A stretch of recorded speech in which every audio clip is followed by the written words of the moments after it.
I missed. All right, so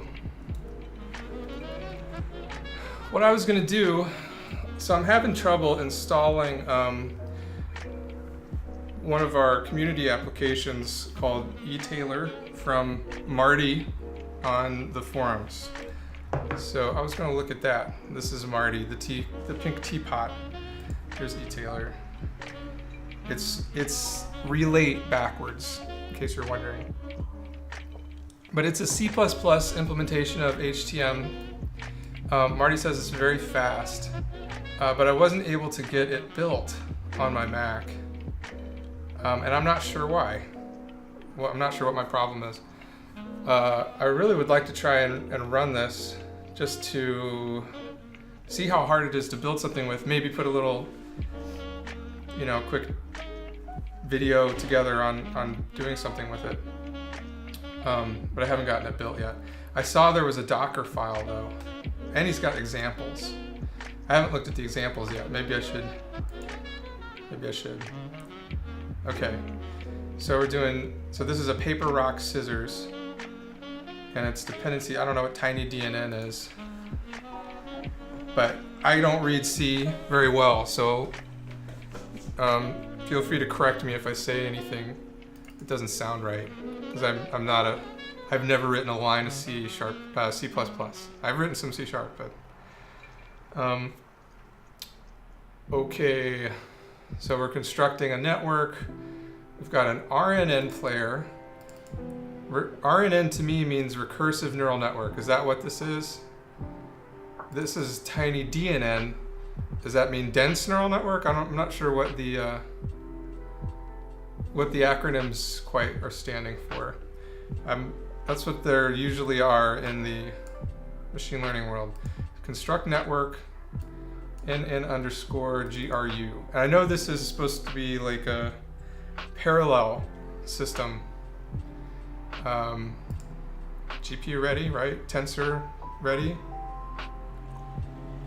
I'm not super familiar with TensorFlow, but I understand the idea of tensors, at least. tinydnn's header-only dependency-free deep learning framework in C++ 14. Thanks, Will. That's Will. Code all the things. But somebody changed their name.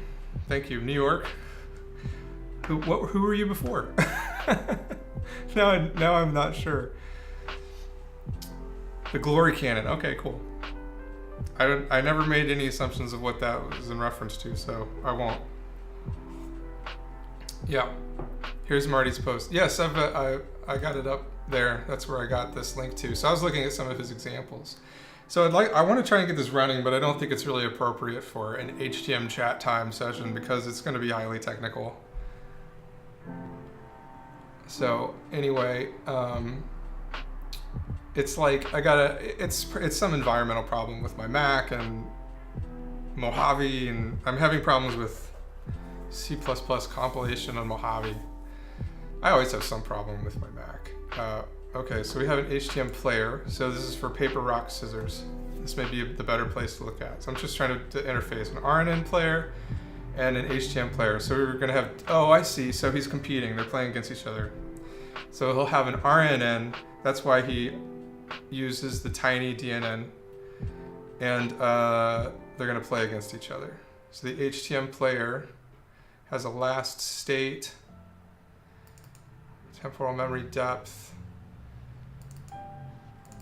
Okay, so this is the construction, the instantiation of the player.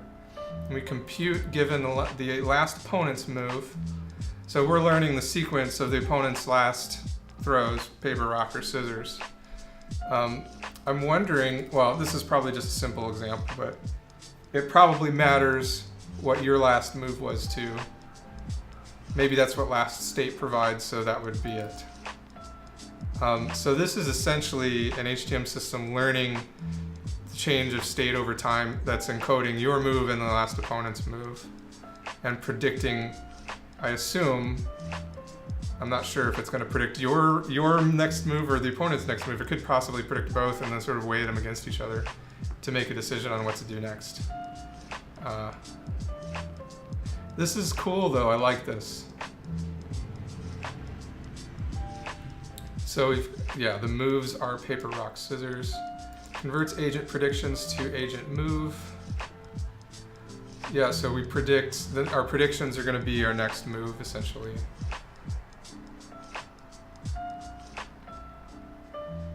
So these are implementations for the deep learning thing. Or is it just a general classifier? It might just be part of the general classification. All right, so we initialize both. Keep tracks of the scores and then run 10,000, 20, wait, how many? 20 times 10,000, so 2 million, is that right? 200,000. 200,000. So I wonder what it comes out to. See, this is what I wanted to run. I want to get this set up, but I'm not going to do it right now. I just wanted to kind of show. That's something I'm interested in working on at the moment. This e-tailer thing, because it's the thing that's interesting is the tightly integrated tensors. You know, any progress we can make towards like creating an HTM instantiation within the language of today's deep learning is progress, I think. So see, these tensors support broadcasting, GPU acceleration, and basic indexing. That's a big win. That's a big win. So that's cool. Maybe I can try and synchronize when Marty can join the stream. Yeah, maybe we'll work something out and we'll do one. He can help. Well, I really need to get it running on my own. I can't depend on him. I've already PM'd him several times trying to get it working.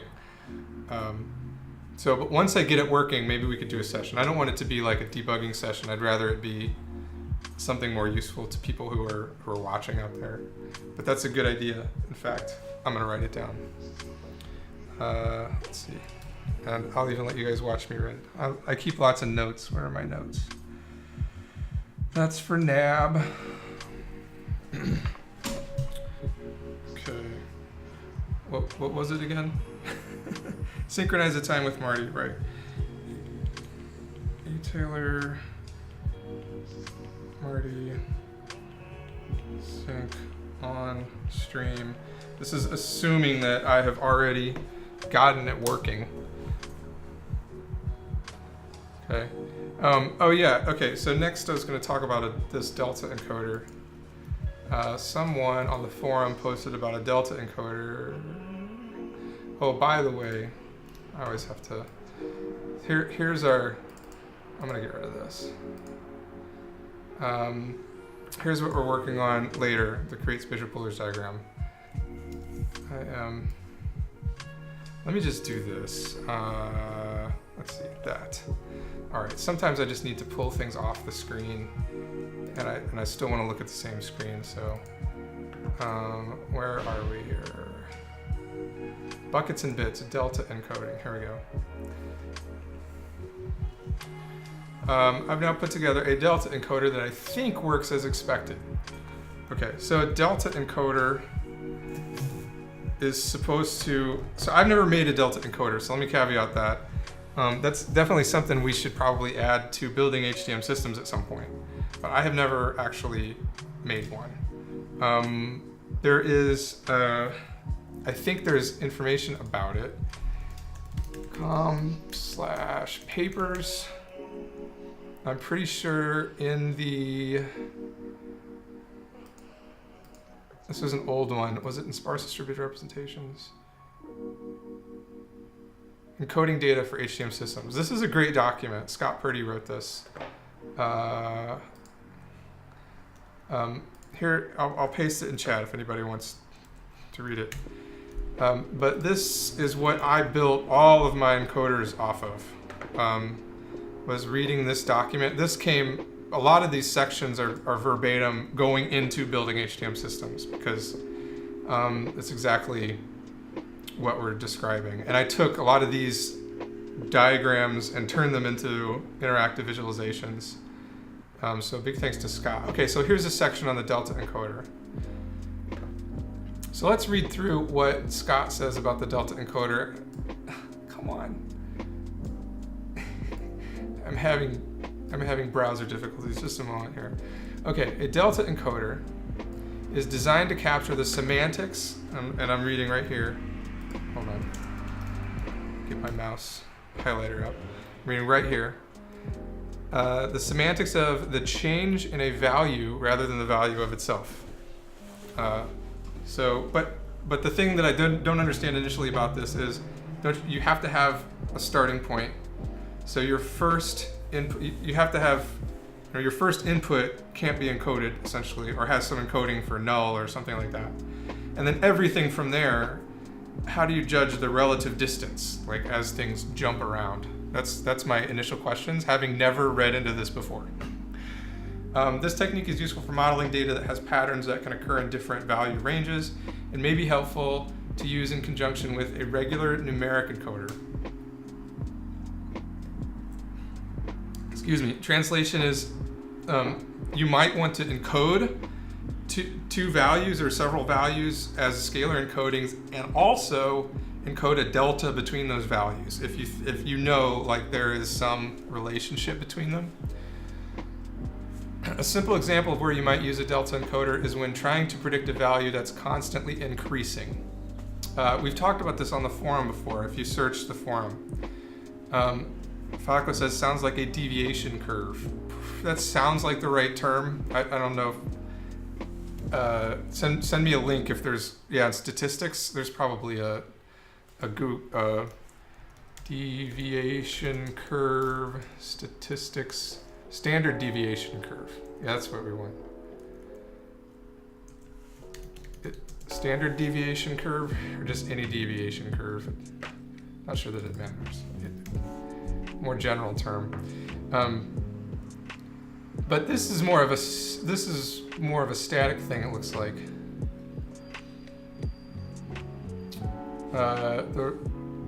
David says the retina does delta in a lot of places. Yeah, I wouldn't be surprised.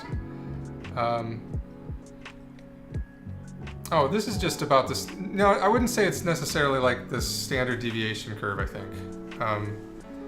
Because it could be, I mean, the data might plot out like that, but I mean, it depends on the data. I was thinking more along the lines of these like ever increasing value idea. Say you have something that continues to go up, like a cumulative value. So you could turn that into a simple problem and and for every time step you just have a delta, a number that's increase or decrease. That's essentially what this is, what we're encoding. And it's really simple, I think. You can potentially encode it as a scalar value starting from 0 and how much, or starting from any point that you want to, and just encode an offset from that point as a scalar value using any of our other scalar encoding techniques, right? I think that would work fine. Okay, the predictable pattern in data with this characteristic is not in the values themselves, but the change in the values. Is it smaller or larger, and by how much? While a regular numeric encoder would give different representations for each new value, the delta encoder would produce overlapping encodings for values that increased or decreased from the previous value by a similar amount. So an HTM system would be able to identify the patterns in that change that it wouldn't be able to identify it within an accumulating value, right? Because you can't see those sequences in the accumulating value. You can see it if you plot the change to the value. Because it might always be positive, but you'd still see, an up and down to it, even if it's always positive and the value is always increasing. If you had a temperature sensor on a piece of machinery, the delta encoder would recognize temperature patterns caused by machine behavior, even if the absolute range was different due to the surrounding weather patterns. Right. Yeah. So I think what he's saying there is you could do the same analysis in many different places, independent on the context of the temperature, just by doing a delta. Okay, so let's read this question from R. Eager from Sydney, Australia. Is it an elephant? Yes, it is. He has been around since April 30th. Anyway, he's put together a delta encoder he thinks works as expected, or at least seems reasonable in context. I would appreciate some feedback. Let's see. So this setup, he's saying an N and a sparsity. So the first thing, I'm going to give you some feedback as I go along. The encoding that this encoder creates does not have to be sparse. I think that's one of the big misconceptions that people have when they try and write an encoder for an HTM system. The spatial pooler that we're going to talk about later this afternoon, it will apply sparsity. You could make this 50% sparse. I wouldn't go much higher than that, just because, because you lose some of the semantics of the value you're trying to encode when you go too high. But you don't have to encode sparsity here.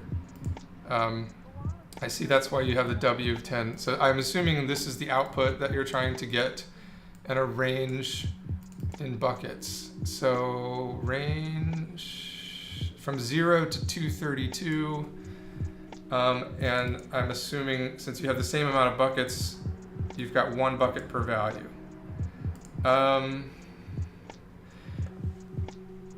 Yeah, I don't think I would do it that way. I think you can do this simply by using a scalar encoder, and honestly just subtracting, well, having a delta and encoding it with a scalar encoder. But you do have to have like a starting point. This seems to be like the minimum delta is 0, the maximum delta is 232, so we're assuming there's only increases to this value. And what is this plotting? Let's see. Table measurements change. So this is 0 to 40,000, and this is like some distribution, very long tail.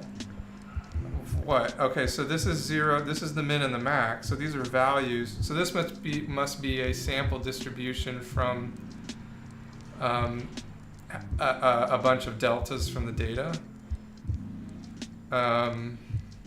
So most of them are very small, but there are some that are quite large, right? There's a long tail on this, so almost all of them are under 10, but there are some that go all the way out. So with how it's set up at the moment, I'm getting the following SDR breakdown. Bits 0 to 20 represent 0 to 10. Bits 0 to 20 represent 0 to 10. Okay, so yeah, I don't know that I would do it this way. Let me go back and read the rest of this. A regular numeric encoder's representation for values in the 60s would not share much, if any, overlap with the representations from the 70s, but the delta encoder produced similar encodings. Let's look at the delta encoder. This will be easy because it's probably super, super simple. I'm gonna just go look in NuPic. I think it should just be encoding a delta. I'm pretty sure that's what we're gonna find. When we look at the delta encoder, I'll bet you it's just gonna be taking 2 values, subtracting them, and encoding it as a scalar. Well, not that. I don't want to look at the C++ one. Let's look at the Python one. Okay. The delta encoder encodes differences between successive scalar values instead of encoding the actual values.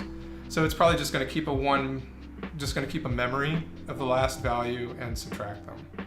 It returns an actual value when decoding and not a delta. So that's interesting.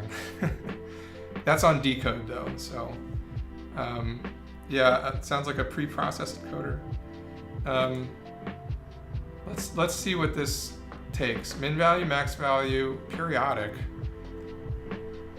which I guess makes sense. No, I guess you could make it periodic. In radius, resolution, name, verbosity, click, forced. Okay, so when we get encode into array, we get input and output. The input, are we using the input? Learn. Are we not using the input? Oh yeah, if input sentinel value for missing data? No. There we go. Delta equals input minus the previous value. And then we use the delta and we're using an adaptive scalar encoder and encoding the delta. So that's all that our delta encoder seems to be doing, is just subtracting and using an adaptive scalar encoder, which is what I suspected it would probably be doing. So if you can understand scalar encoding, Rob Eager, if you can understand scalar encoding, you should be able to understand the delta. So what I would suggest, well, I mean, we could point him towards building HTM systems, which is what we're building right now. And we have a bunch of encoders here, and this is mostly complete for this one section, I would say. So I could point him here. So I think I'll do that. If anyone has any better ideas, because we're working on this documentation right now. I could also point him to the document on encoding. So let's just give him some references. I wasn't planning on doing like a full form Q&A session here, but I'm gonna take the bookmark out. Rob, I'm not sure you're going about it the right way. A delta encoder should be very similar to a scalar encoder. Except you're encoding the difference between two scalar values, not the values themselves. See the let's just say here are some references.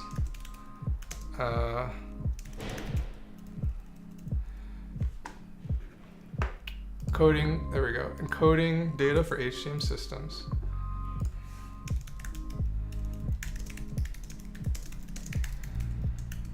I'm going to specifically see the delta encoding.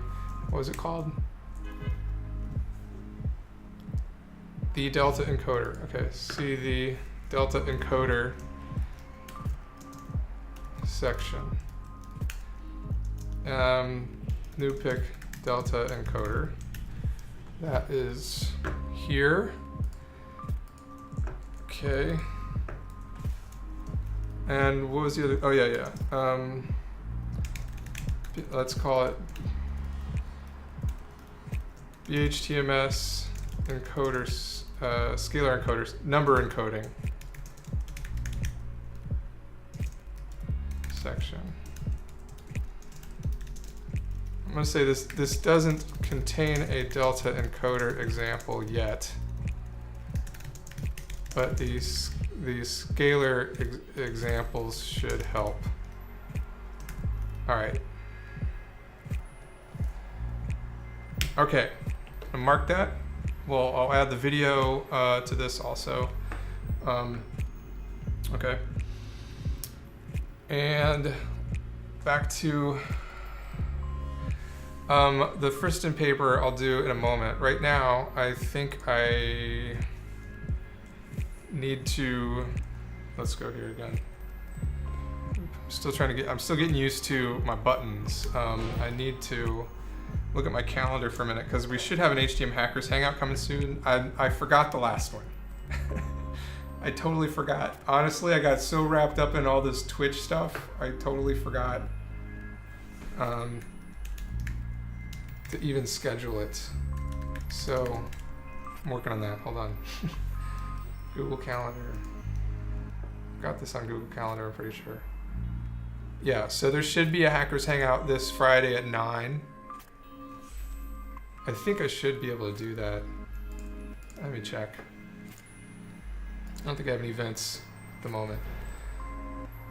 Or do I? What was I planning on doing this Friday? Thursday, Friday, nothing. Okay, so yes, we're gonna have a Hackers Hangout.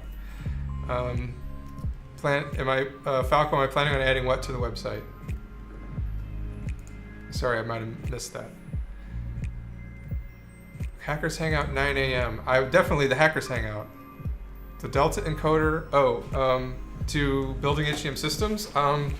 It should be, but I don't have a Jira for it, or a Jira. I don't have an issue for it yet, but definitely eventually.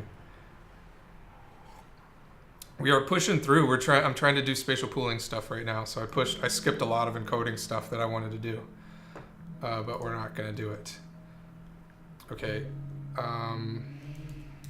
Now I've forgotten what we're gonna do. All right. I'm gonna create a Hackers Hangout.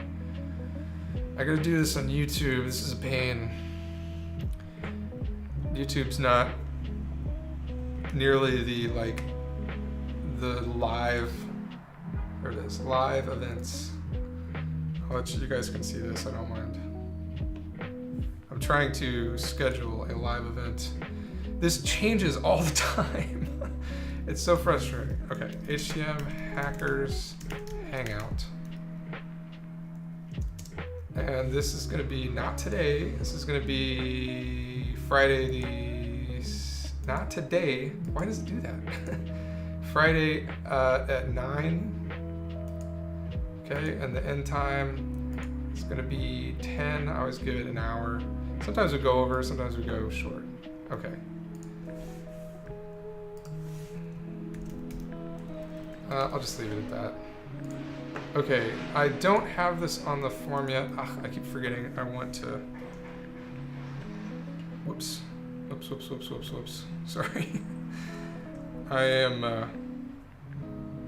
like I said, I'm not used to my buttons yet. I can't show my forum screen online because I get private messages and stuff, and I don't want to show too much if someone's trying to chat with me about something privately.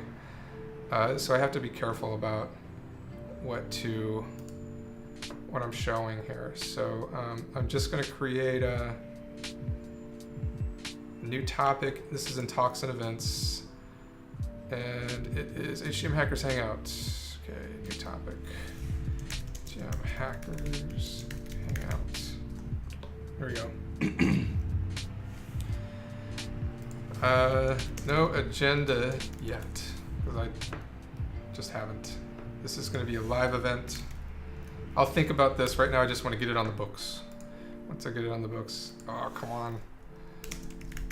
Still thinking about it. Is that good enough? Discourse, thank you. All right, I always have to do this because I'm creating an event over here. So I'll put the link to the forum post there. Jeff Hawkins is not going to be there. Open source, community, public, don't have any advanced settings. Okay, create an event. That's what your mom says. Thanks, Falco. Yeah, it does change all the time though. It's frustrating. And it'll change to something entirely different, and the things that used to mean something don't anymore. So, okay. So here's the link I can use. And now I gotta go back to, this. Stand by. Here we go, Hackers Hangout. Now I can put this here. Okay.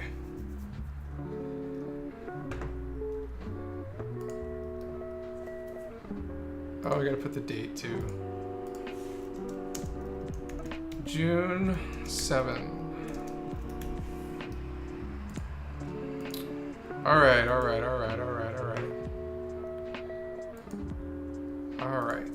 Delta encoder, data encoding, spatial polar diagrams. All right, there we go. We got it. Got the Hackers Hangout. The other thing, I don't know how interested you guys are gonna be in this, but I am trying to figure out how to think about the free energy principle. Where's the paper I was looking? Here it is. And someone on Twitter recommended that I read this paper. I'm not done with it yet. And so that's what I'm doing. I'm reading this paper. This isn't gonna work. I'll have to find the link to it if you guys want it. Let's see. Alan, Kristen, from cognitivism to autopoiesis. Poiesis. Here we go. Yes, thank you for autocorrecting me. I think this is the one I got it from. Okay. So if anybody does want to read along with me, this is what I'm looking at. Okay. So I'm trying to understand the free energy principle, and I'm not very good at it. And it's a bit of a struggle for me. Every time I try and understand the free energy principle, I always get to a point where I'm like, obviously, like I'm like, I feel like when I do finally understand it, I've just read so many words that have broken down to a concept that is inherently intuitive. And it seems like, that's what it seems like to me. Perhaps I'm wrong though, because I'd really like to be corrected. But the idea of predictive processing and everything feels like it's whenever I read about it, I'm like, yeah, that's obviously how it works. I feel like that's how it makes sense. What I don't like about it is it still sort of fails to explain what happens within the modularity, the modalities. Like it like using this principle, you should be able to split up the brain into these nice little sections and say this section does this, this section does this, this section does this. Optimize those tasks using whatever you want. You know, typically they use Bayesian networks and stuff to try to optimize those boxes, and then tie them together to be like a brain, to create a brain. And with throwing in the URL's unavailable. Sorry, I don't know. You might have to search for it. So I'm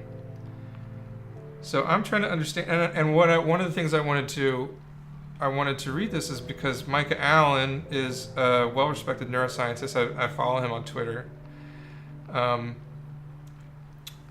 And so he was the primary author on this with Carl Friston. And I like a lot of the things that Micah Allen says. So I wanted to try and read this. And so this is where I'm at here. I don't quite understand. I've only read through this one time, and my highlighting style is blue means I get it and it seems important, and red is that I don't get it and it seems important. And other than that, it's sort of just a free-for-all. Any nascent, so here I'm looking at some specific things. Any nascent predictive processing theory must take into account this continuum of views and associated theoretical commitments. So what I don't understand about this is radically inactive, inactive. I don't quite understand what he's meaning by inactive.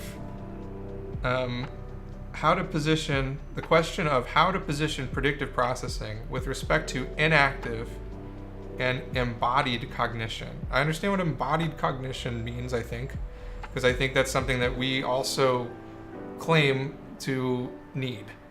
You need to, but when we say embodiment, we mean, I think when most people say embodiment, they don't mean having a physical body. They just mean having the ability to take action that affects the environment. At least I'm hoping that's the type of embodied cognition that Mike Allen's talking about here. Somebody's spamming me on Whisper Chat. That's weird. Okay. Radically inactive. I don't know what that means. Body. Okay, so let me try and read this again. Here we present a basic review of neuroscience. Right here. scientific, cognitive, and philosophical approaches to predictive coding to illustrate how these range from solidly cognitivist applications. So there again, this paper also has like a dichotomy of cognitism versus connectionism that's represented here as well. I think that this may be the first time they talk about it, but there's like the idea of connectionism versus cognitivism in here several times. But we're saying solidly cognitivist applications. And activist. Oh, somebody Wikipedia'd it for me. Thank you. Having causal power. Oh, I like that term then. If that's what it means, that makes sense to me. Cognition arises through a dynamic interaction between an acting organism and its environment. Claims that our environment is one in which we selectively create through our capacities to interact with the world. That makes sense to me. Okay, so we're talking about the same thing here. When I think about embodiment, it's similar to that. Okay, so inactive basically means having causal power. That would be great in the environment that you're acting upon. That would make sense to me. If you want to use the Judah Pearl, causality terminology, I think that makes sense. Uno momento. I have to attend to something real quick. So, one moment. Let me fix something. I do still have a day job, so I have to do that. Someone's asking something. Let's see.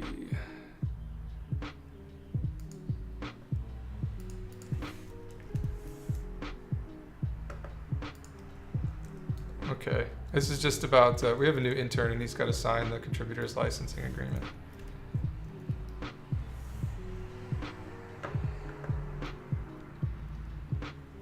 Just like everybody who writes code for us. Okay. I hope that works.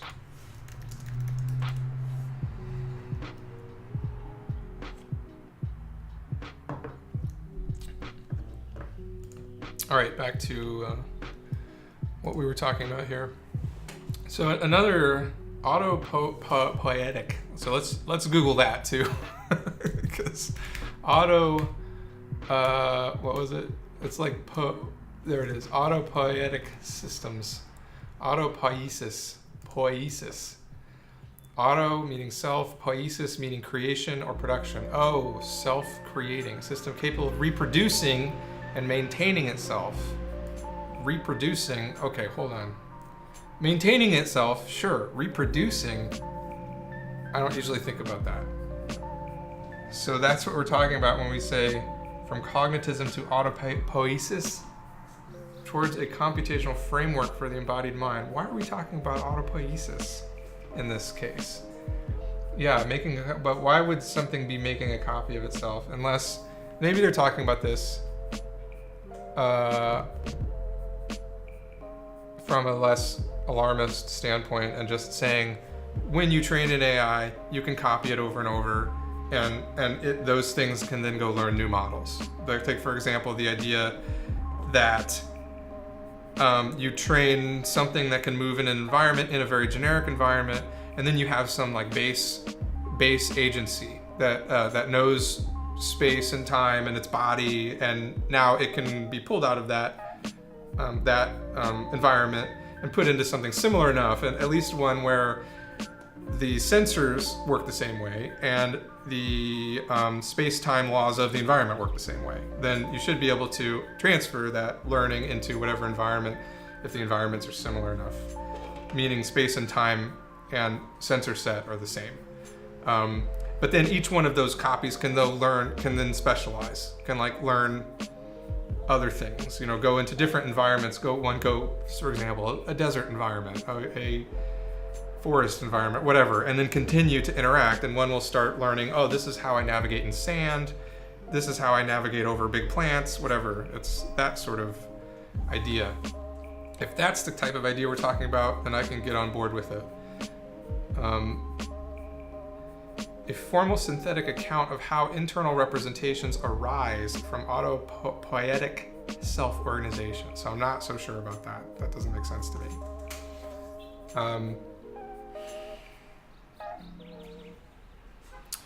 Okay. Falco says yes, or distribute an idea like a meme. Dawkins and Dennett had that as a working theory for a while.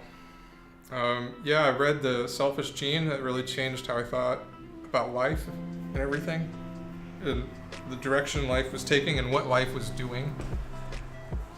Certainly thought about life as more in terms of knowledge transfer, accumulation, organization, more than anything else.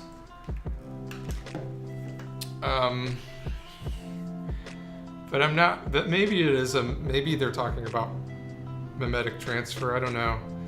That doesn't, for mimetic transfer you need language though. So I don't know if I would jump all that way. I don't know if I'd jump that far. Okay, so let's try and break this down again. Here we first present a basic review of neuroscientific, cognitive, and philosophical approaches to predictive coding, illustrate how these range from solidly cognitivist applications with a firm commitment to modular internalistic mental representations. So this cognitivist approach is more of what I see from the Friston literature, where we've got a lot of boxes and a lot of things happening in the boxes and things linking them together.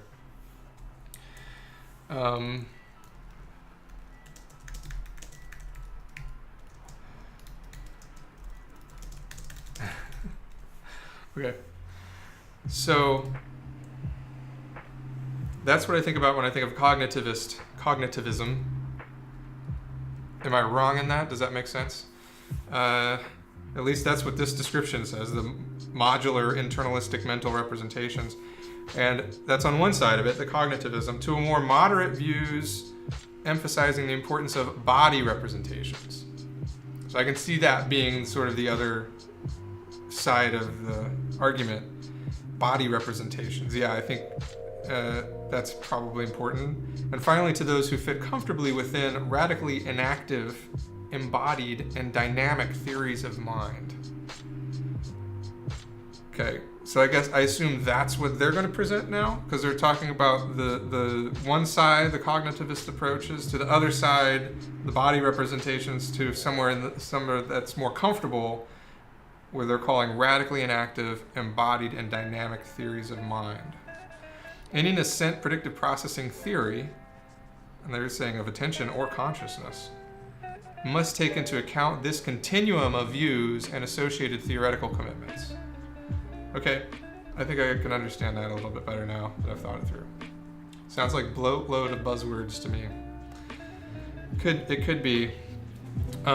Like I said, most of the other, and I was excited to read something that wasn't mainly from Friston, because a lot of the stuff that I read from Friston seems to be a lot of complicated terminology describing something that's very simple.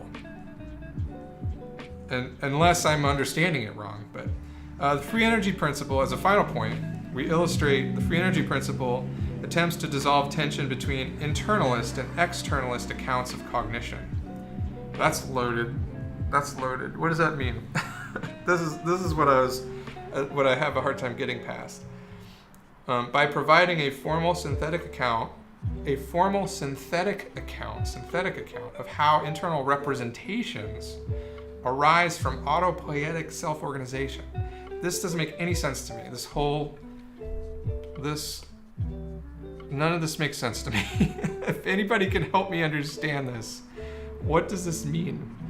What is this tension between internalist and externalist accounts of cognition? What is internal? I mean, I don't understand these two camps. Formal synthetic account sounds to me like they want to make a model. Yeah, that seems right. Of how internal representations arise from autopoietic self-organization. So I could say that we're doing something similar. We're trying to create a formal synthetic account of how internal representations arise, but not from autopoietic self-organization. We're doing it from sensory-motor interaction. Like if you took this out and replaced it with arise from sensory-motor interaction, that's sort of what we're doing, right? Yeah. But so I don't know what from autopoietic self-organization means yet. So this is something I still don't understand. I'm going to turn the music down a little bit. Hold on. There's too many devices. Autopoietic and self-organization, is that not twice the same? Is that not when you say twice the same thing? Self-organization doesn't imply replication, where autopoietic implies replication. All right. Okay. Yeah. Okay, so the FEP thus furnishes empirically productive process theories by which to guide discovery through the formal modeling of the embodied mind. Can I just add? So actually that one sentence means they're trying to make a model of a system that is designed intrinsically to replicate. Oh. Okay, right? Okay. A model of a system that's designed intrinsically to replicate. And by design, I mean by nature. It doesn't mean by... Does it mean replicate like... So that must mean by procreation, right? Is that the type of thing that they're talking about? This is what I don't understand. I'm only trying to understand it as well. I don't know this. Yeah, but it sounds to me like any system that does a lot of interesting things, but ultimately wants to procreate, like basically what a human does. You could argue that a human does that. Yeah. It needs to learn language and it needs to know where food is, but ultimately it wants to make baby. Yeah, it wants to pass along its genetic material. That's Exactly. That's at least the way intelligence emerged in biological life, is as a way to better pass along genetic material. Yeah, I'm not saying I agree with that, but I think that's what they try to at least present. All right, that could be. So let's try and move on, because I have a lot more notes. Of course, sure. Okay, so what is interesting here? Predictive processing theories of mind. And granted, I have not read this Clark, Friston, Howai paper, but they're noting the common ground with this idea of top-down error minimizing predictions as the key locus of information processing, as opposed to more classical accounts which emphasize feed-forward feature recognition. And I highlighted that blue, but I don't necessarily understand it anymore. Top-down error so I understand the error minimizing aspect of the free energy principle and of, I think, deep learning, deep neural networks in general. And that's very top-down. And this is as the key locus of information processing. So this is almost trying to link the backpropagation method, is because that's what I think about when I think of the top-down error minimizing predictions. I feel that seems like backpropagation to me, as opposed to more classical accounts which emphasize feed-forward featured recognition. That was before backprop. I think that was talking about features at the low levels that move up and are put together, and move up and put together, and move up and put together. Yeah, that makes sense. Okay. Yes. Of these, some predictive approaches are strictly cognitivist. Here we go again. And cognitivist meaning boxes of different processes linked together, emphasizing internal modular representations, right? So each box has a different representation for whatever it's currently optimizing, right? Other more recent variations endorse connectionism to varying degrees. So we're talking about this spectrum from cognitivism to connectionism. Perhaps counterintuitively, predictive processing has also appealed to concepts and mechanisms from embodied, inactive, and dynamical systems theory approaches. Predictive processing has also appealed to concepts and mechanisms from embodied, inactive, and dynamical systems theory approaches. Again, so I think this is a very complicated sentence trying to say that, what are they trying to say? That predictive processing works in either fashion, whether you're using it in a cognitivist functionality or a connectionist method. I think that's what they're trying to say. You can still use predictive processing, particularly those that come under the rubric of inactive inference, which I would assume means sensory motor.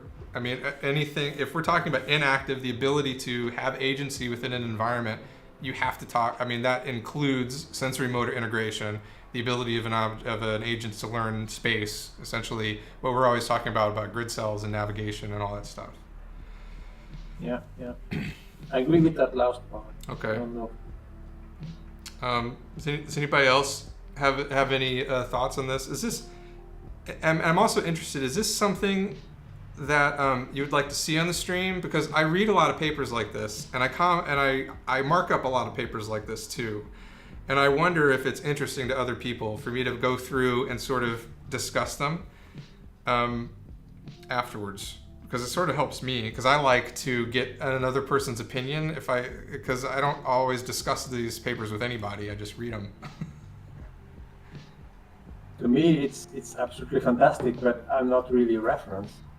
Yeah. I mean, you're a good target audience, Falco.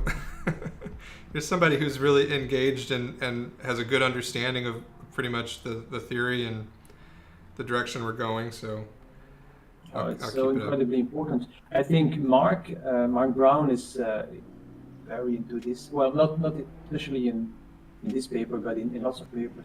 Yeah. And I know that Paul Lamb had an opinion about this a long time ago. In one thread he mentioned this, and he told me to watch a video about it. But my reaction about it was it sounded very new wavy, not serious enough. But I can be wrong, and I'm often wrong, so say that.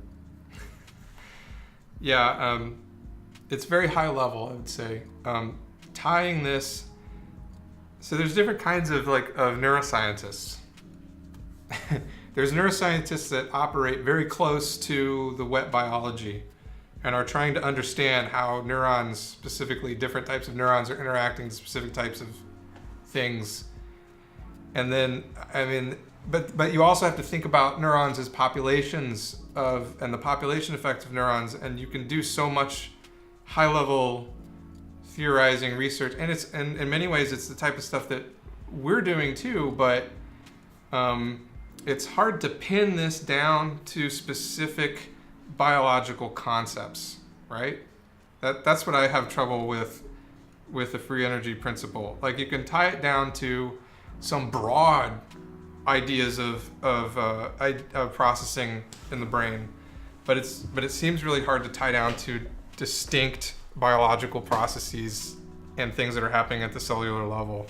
And we always try, I mean, we started there, trying to build up the idea of how sequences are created, like at the cellular level. So I always feel like we're grounded in a way. Our theory is at least is grounded in something. Like, this is how we build up representations as we move sensors through time. And here, there's actually a neural mechanism we see working to do that. And I always miss that when I read the free energy stuff.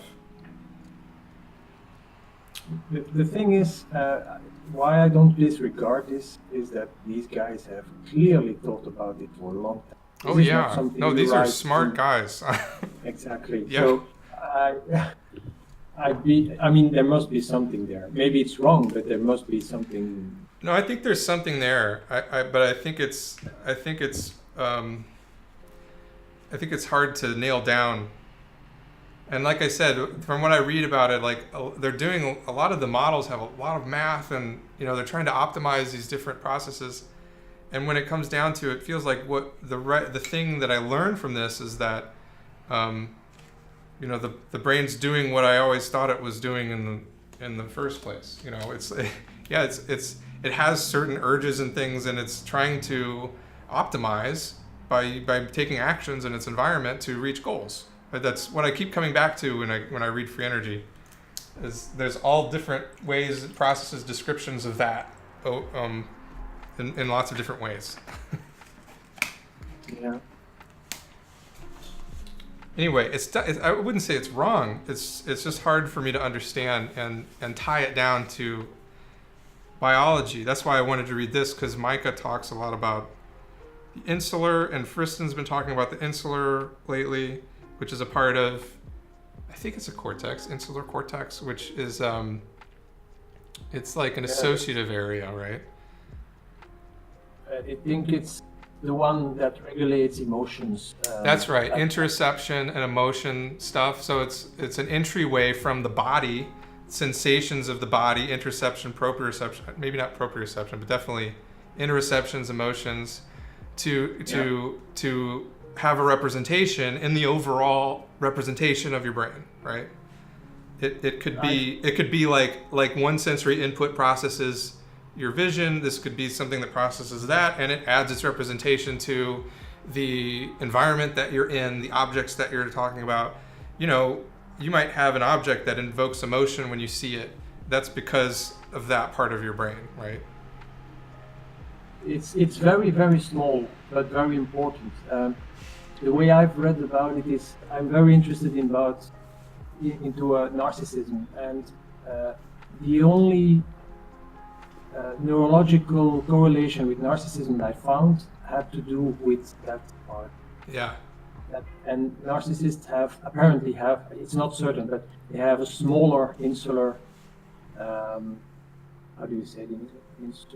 Insula. Insula means island.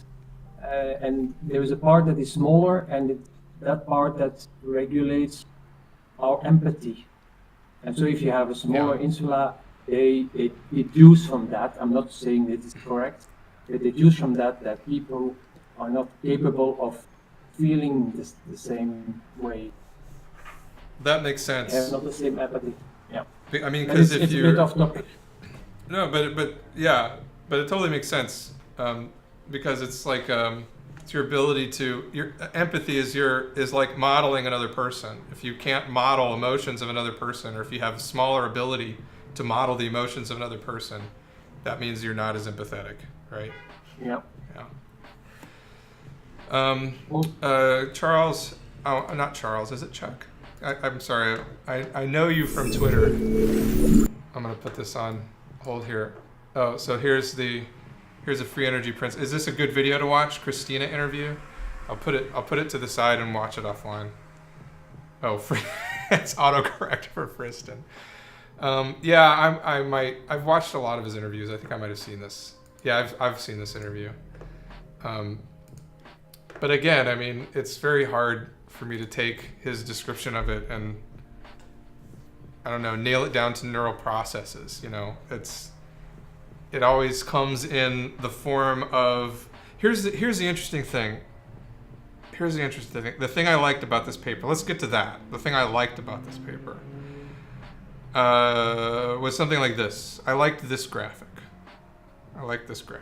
So this idea of, because I think this supports, you know, the 1,000 brains idea, in my opinion.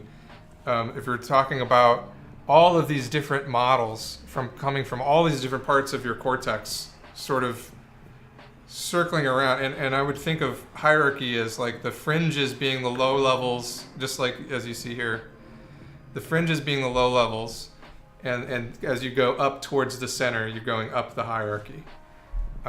I like this model because this makes sense to me, because this is how it looks like. It's messy, right? It's super messy. There's a lot of things going to different places. But I like this diagram of like everything coming to the middle, and as you come to the top of the hierarchy, that's an important place, right? That's where I think I don't know. I'm just saying that, but I like this. This makes sense to me.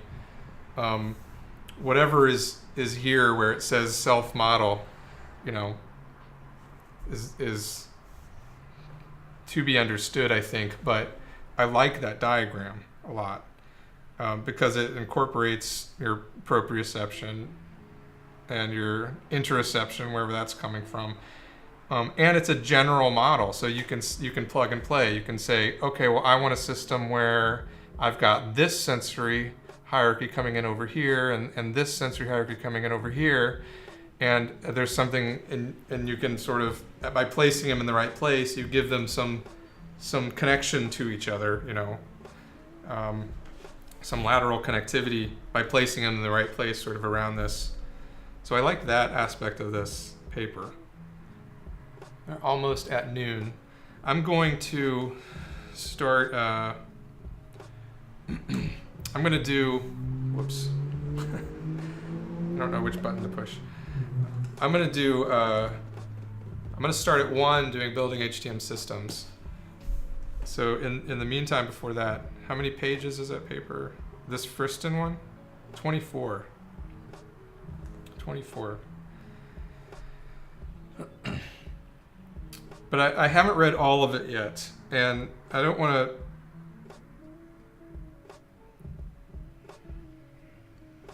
to... You see some of my notes. So let me keep through it. I have a little bit of time, so I'll keep going through it. So I wrote, I understand, I think, what inactive means, which is good. This is what I thought that was what I needed to understand. The free energy principle is not only fundamentally inactive and embodied,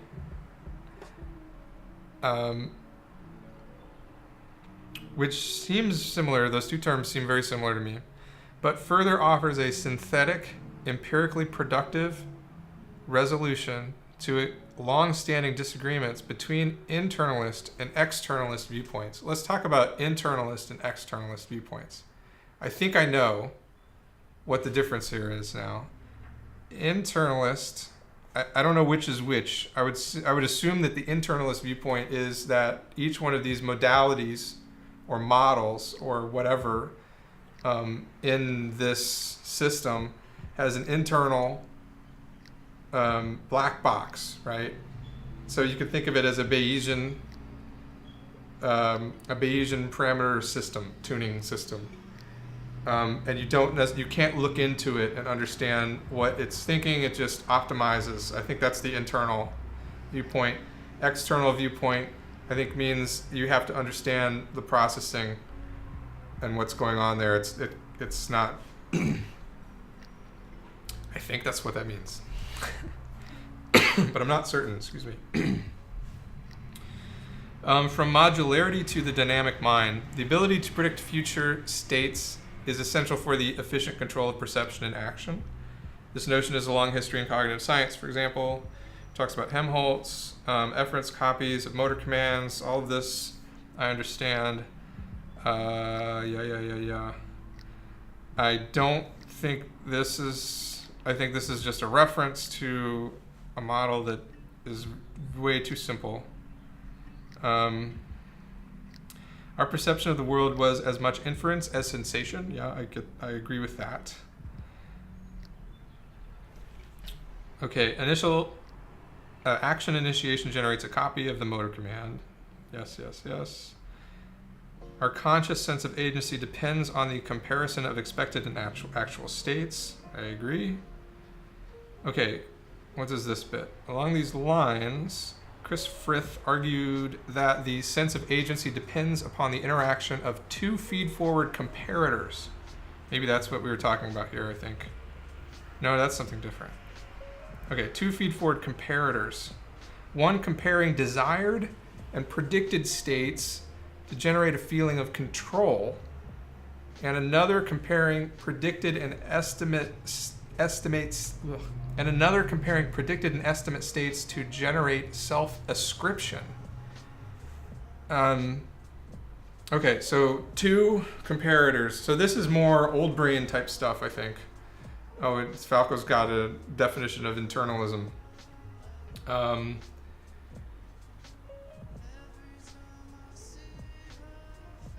Okay, the thesis that reasons are to be identified with objective features of the world. So I guess I would be an externalist.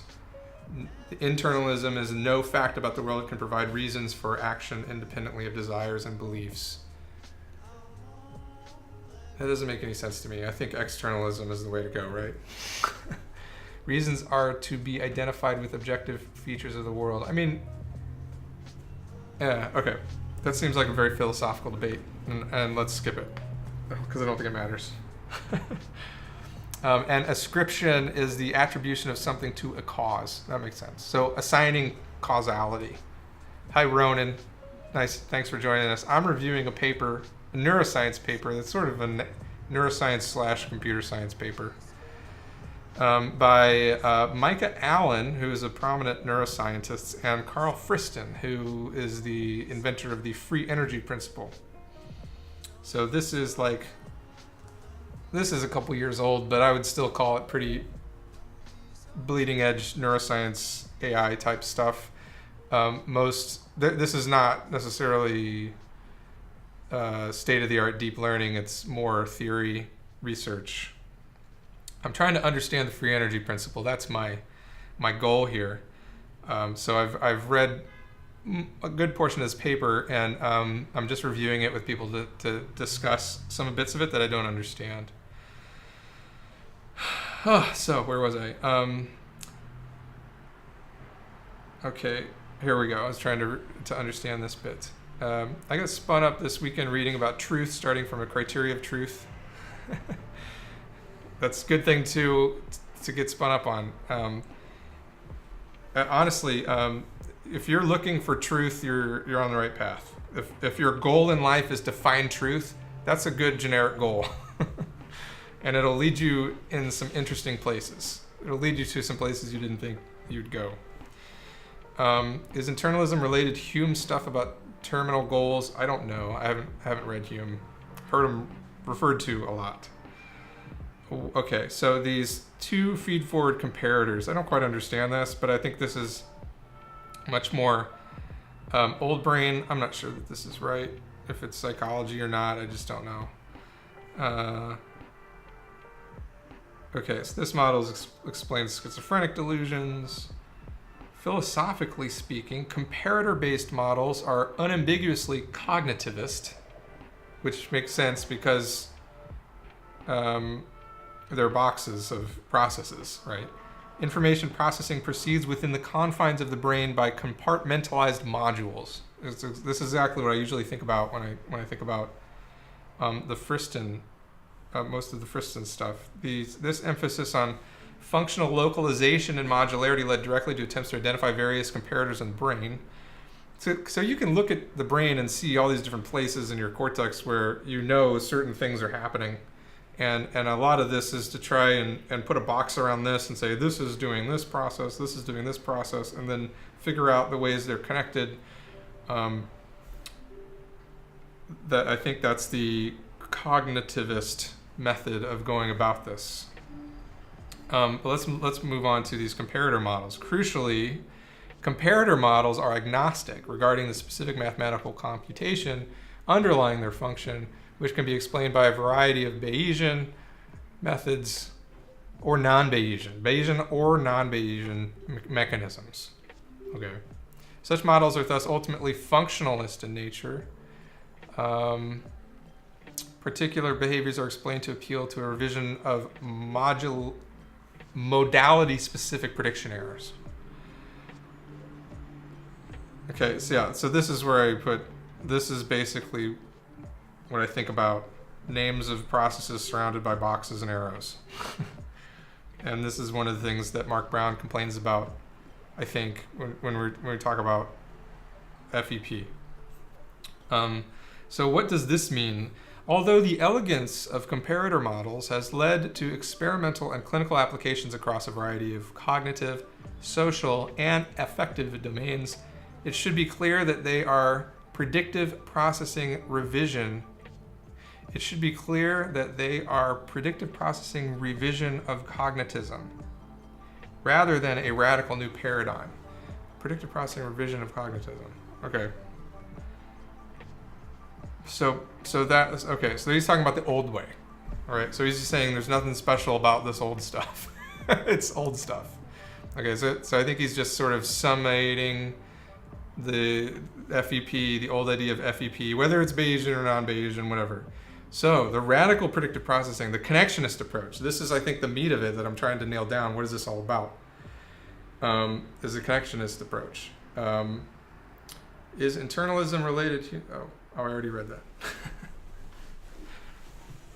The predictive coding implicit in comparator models of motor or social control is clearly cognitivist. Rich internal models, which explain a world hidden from the agent, do the functional work of cognition.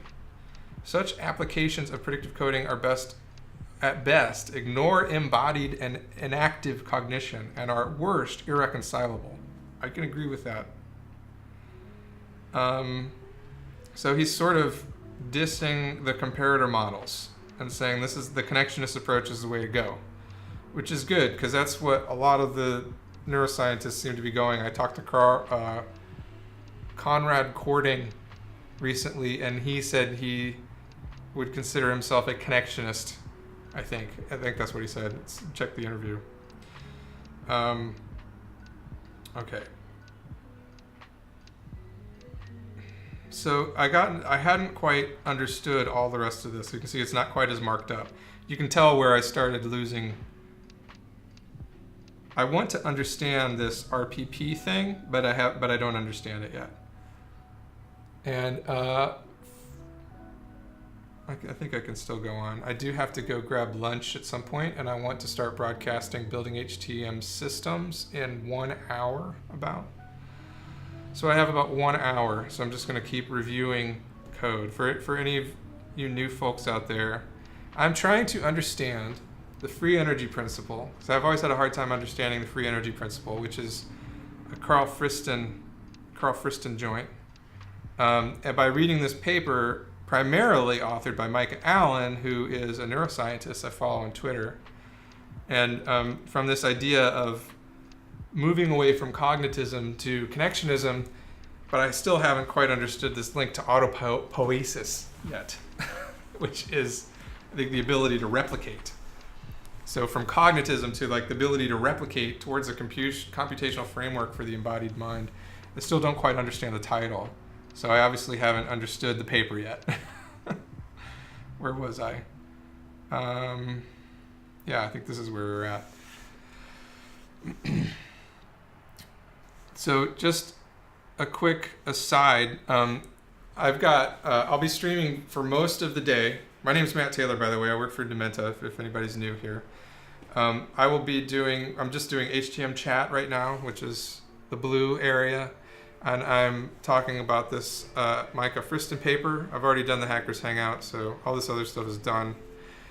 After lunch, I'm going to build HTM systems. We're going to talk about potential pools and receptive fields for mini columns. So hopefully you guys can join me for that. This will be the first real spatial pooling session of building HTM systems, and it should be fun. It's the first thing you got to do if you're going to build a spatial pooler is figure out those potential pools and receptive fields. You can ask a question anytime, Falco. You don't even have to ask a question to ask a question. Yeah, but this one is away from the free. That's okay. I'm getting a little distracted by it anyway. So what's up? I've been thinking very much about the grid cell problem and the orientation problem Jeff and Marcus were worrying about the other day. Yeah. And this has been overcooking my brain for the weekend. I really am kind of lost in lots of tangents. But there's one thing I came up. The whole reason why we are trying to link features to a grid is to compensate for changes in what we see and what we feel. So that when I move a bit, the object that I am looking at in front of me is still the same object, even though I get other data on my retina or I feel different things. My brain compensates for the changes, position of all these points. Yeah. And so I need a map that is compensating for the rotation and the translation. Right. So that's the reason why we're trying to, or that you guys are trying to find something. Yeah. And there is also something else that changes all the time, and that is not influencing our way how we see a model, and that is color.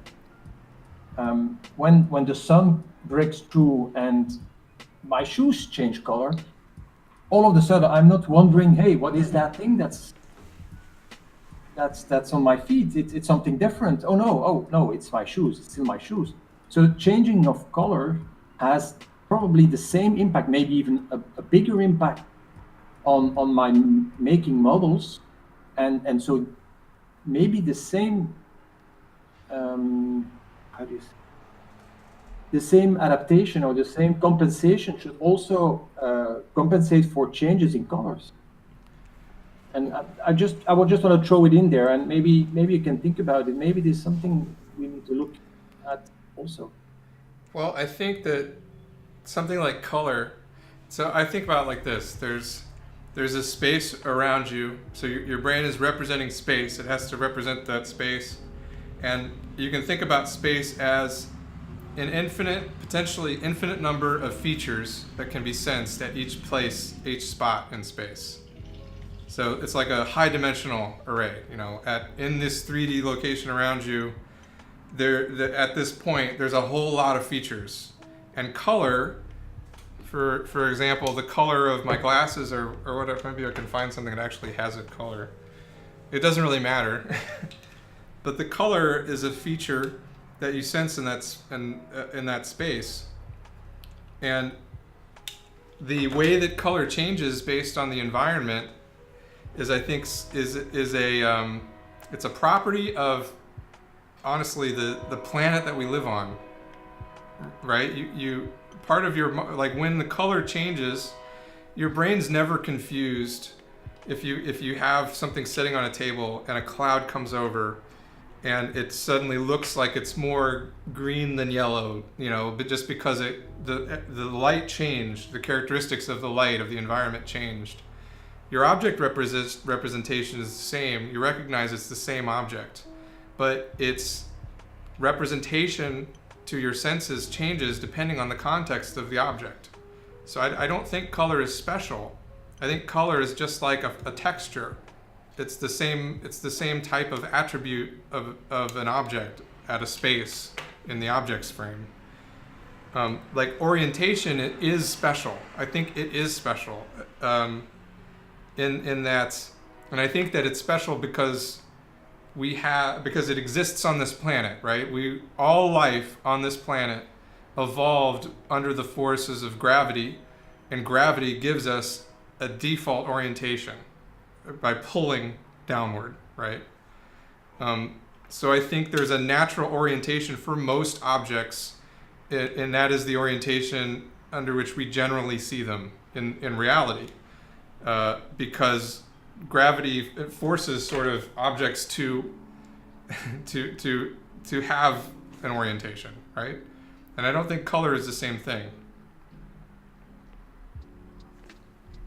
Yes, but when you say that orientation is special, that is because if our orientation changes, the data that comes into our retina and fires certain neurons has to be compensated for in such a way that the right neurons get called upon.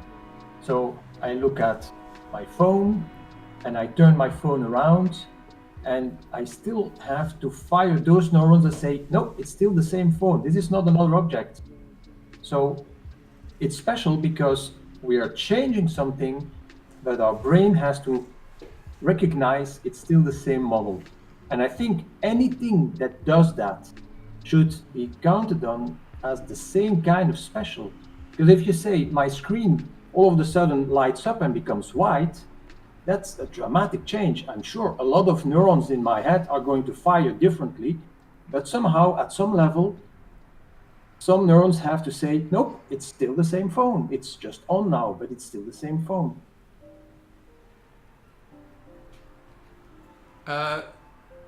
Yeah, but that doesn't make color special. I don't understand. Like color is a specific aspect of vision. Some people are colorblind, and they don't have like a messed up representation of reality necessarily. They just have less detail. I still would not argue that color is just an aspect of reality. And when you're doing object modeling, color is a feature of the object. Orientation is not a feature of the object.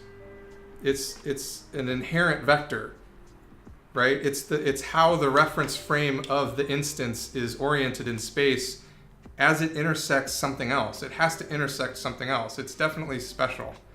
The color of something will be different in different environments or in different contexts, depending on the environment, but it's not like a core, I think.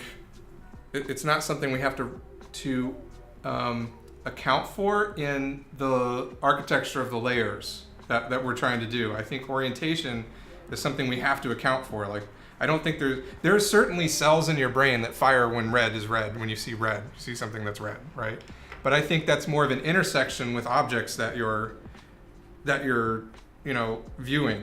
If this were like white sunglasses, I might have an intersection of some cells that are representing white because I know that these are white, and that's a little odd color to have sunglasses anyway.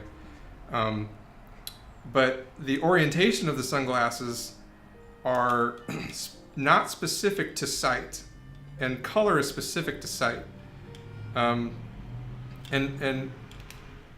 orientation is also not specific to your somatic senses either. I can tell how these are oriented based on how they feel in my hand. Now they're right side up, now they're upside down. I can't tell what color they are, but I can always tell what they're oriented, how they're oriented. I think it's core. I think the orientation is a core concept in object recognition. It has to be represented within each cortical column. That's what we're saying. And I still think that's true. I think color's different.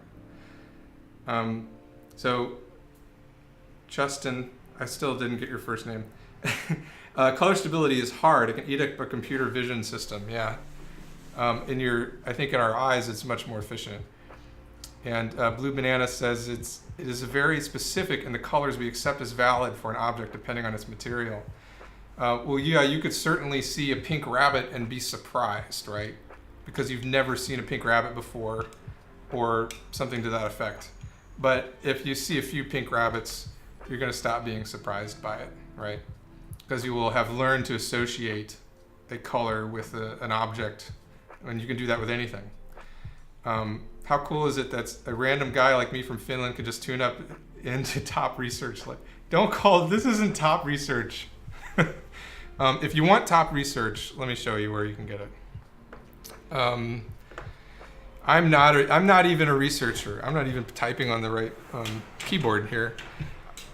I'm not a researcher for Numenta, but I can show you where you can see all the research videos. I do record research videos for Numenta. This is the most... Turn that off. I thought it was here. Playlists. Numenta research meetings. Here we go. So here's where you can... I'm trying to... Is it useful that I have the webcam? Okay, that's the first one. You can run right through them. There's several. And I'm recording at least one a week, typically 2 a week. There'll probably be one Wednesday, and Friday there will be one too. Not today though. But this is where you can get your fill of research. But yeah, I try and stick around at the research meetings. Honestly, I don't follow everything in the research meetings because I have other things I have to do. But it is cool that some random guy in Finland can show up and tell what I'm doing every day. I think I love the whole Twitch concept. I think it's very neat.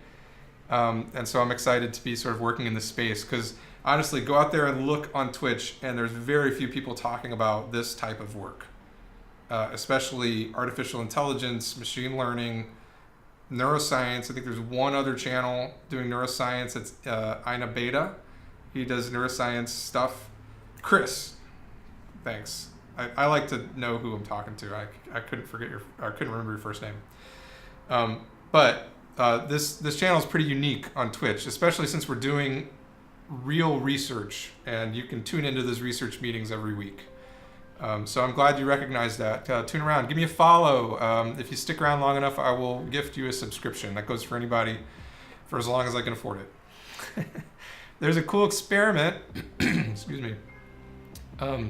Chris says there's a cool experiment where a scene is shown to viewers under different lighting conditions. It contains random stuff, including bananas and color palette. The view consistently identifies the bananas as yellow, yet they see the same yellow patch on the color palette change under different light. However, the yellow panel on the color palette is actually a slice of banana peel. It perceptually changes color, obviously, but stays stable when it's part of a banana. Yeah, that makes sense. Yeah, that's the way it just totally works. Should check out the forum. Yeah, we have a forum. Thank you for the link, my demon.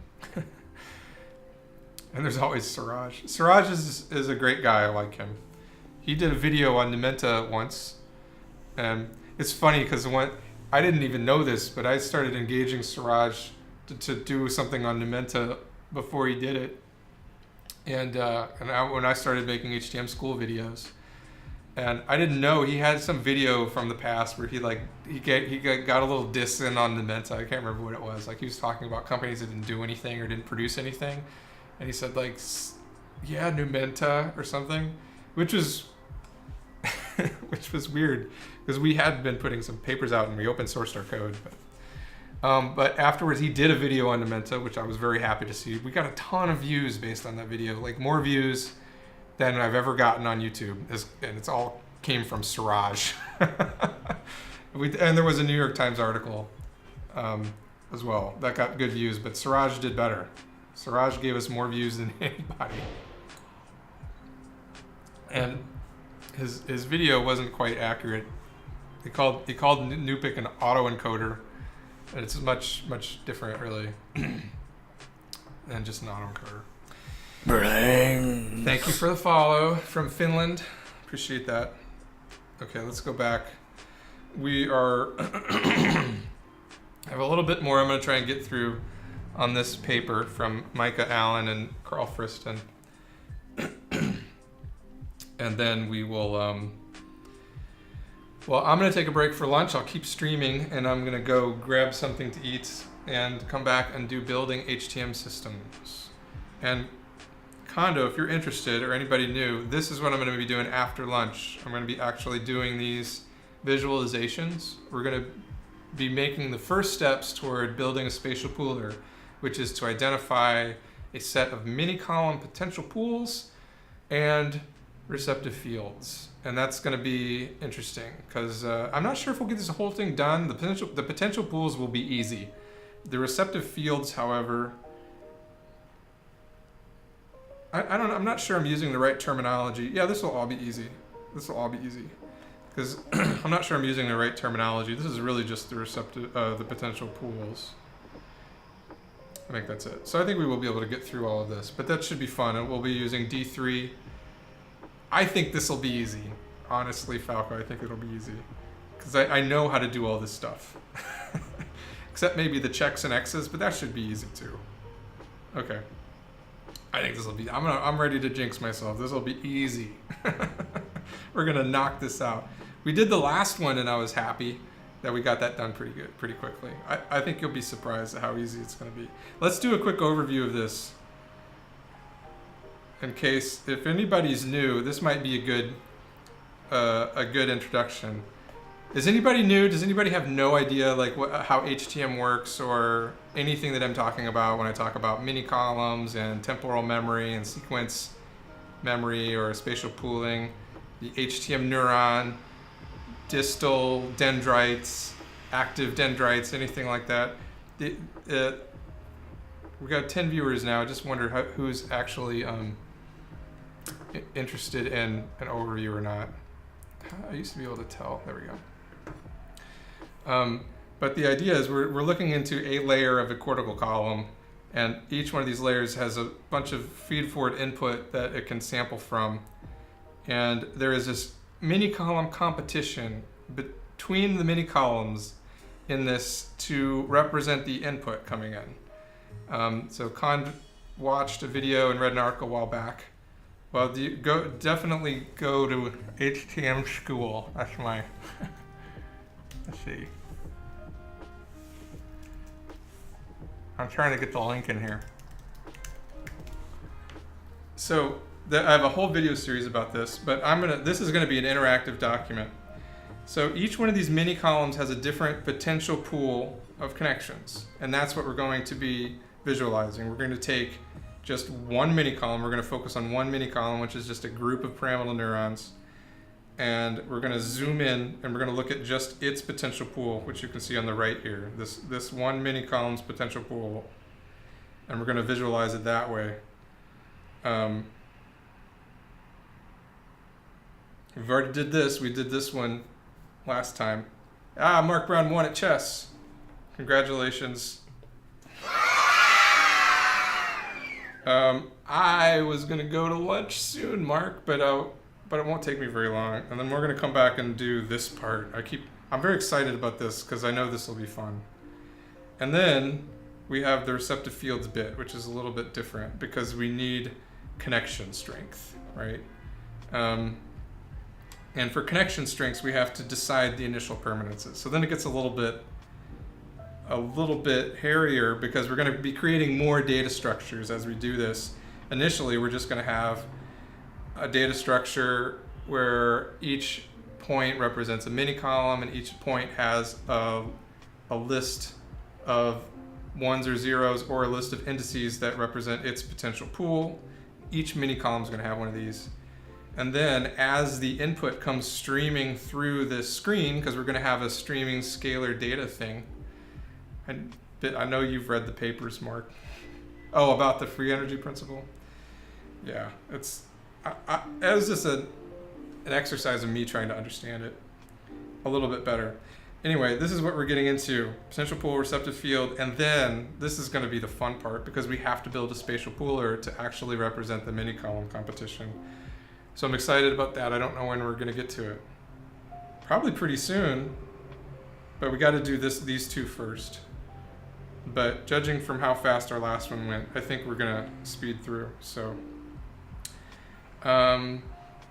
yeah, Mark Brown, I've been reading this paper. Maybe you haven't read this. I liked this approach because Micah Allen is the main author, and he's a pretty prominent neuroscientist. At least I know him by reputation.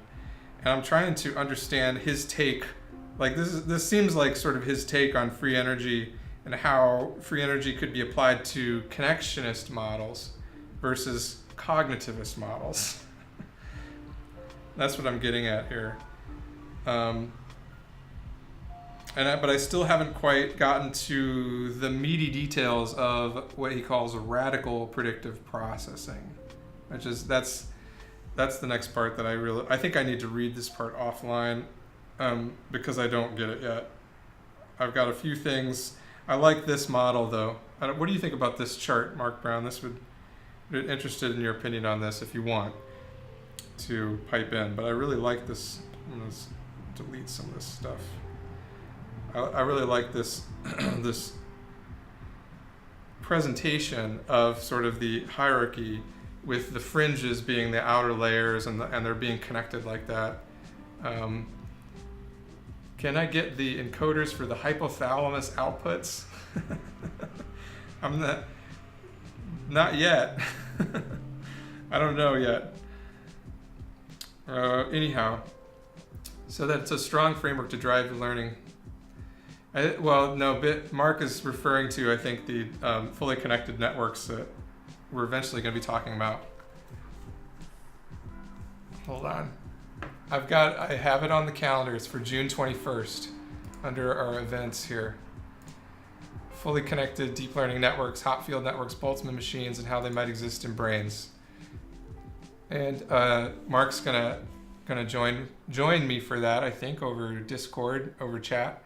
I'm gonna go over why they were implemented originally in deep learning systems and why they're not used anymore.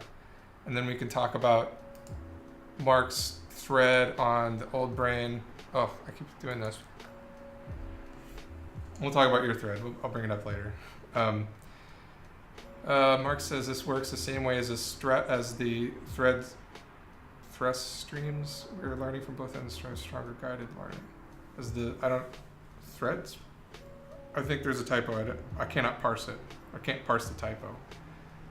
Learning from both ends. You're talking about the fully connected network? Or we're talking about this graphic that we're talking about?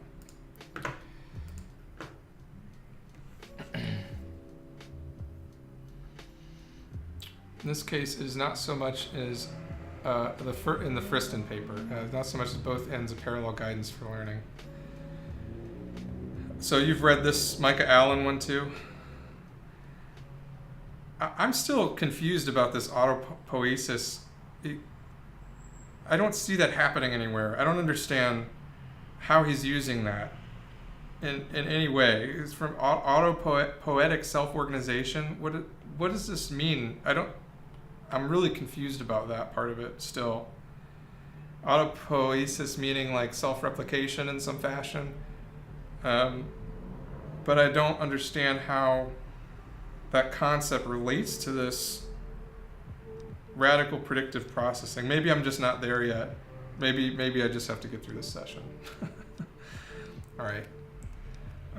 We might start the Building HTM Systems session a little sooner than normal, because I am ready and I need to go grab something to eat first. So let me take a quick break here, and then I'll decide what to do. Mark can't get on Discord today. He's already let me know that. He will be after June 21st.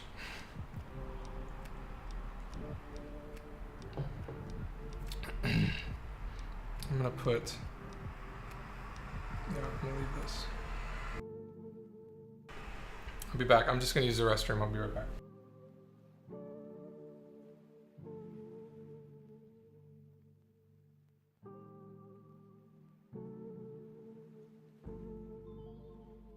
Okay, scratch that. I'm actually gonna go to lunch, I think. Let me just change the text here. I think I can just do this.